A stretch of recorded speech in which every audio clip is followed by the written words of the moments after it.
Morning everybody, how are you all doing? Hopefully you don't all feel too glum waking up to this grey, miserable day.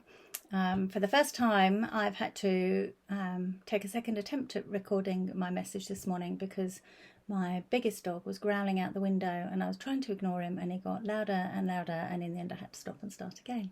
So here I am, take two. So I was just thinking, when the weather's like this, it definitely affects people's moods, and when you've got everybody at home it can feel a lot harder, and definitely it's going to be tricky to be outside with little ones if it rains a lot today. So teddy bears, picnics and blanket forts might be the order of the day. But I was also wondering, has anybody noticed that their babies are behaving differently or feeding differently while this is going on? And everybody's at home. Some babies can really be affected by changes in routines at home or having more people at home than they're used to. And for some babies that might mean that they want to be fed more often, or they want to be held more, or they just need more of your attention, which can be so hard when you've got other children at home, or if you're trying to work as well.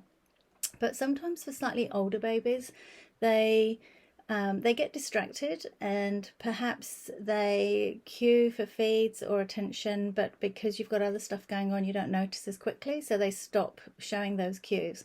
And then before you know it, over a few days, they suddenly start feeding less, or appear to not want to feed at all. And a lot of people call these things nursing strikes. So if you've noticed that and you're worried about it, don't necessarily assume that your little one is naturally weaning, especially if they're less than a year old. Get in touch and we can send you some information and give you some tips on how to perhaps get things back on track. So I hope you're all doing well. Hopefully we will have some good news this afternoon, although I have to say I think we might stay in level 4 for a few more days. But fingers crossed I'm wrong, and everything starts to pick up soon. So stay in touch, leave me a message in the comments, and I will no doubt be back tomorrow. Take care.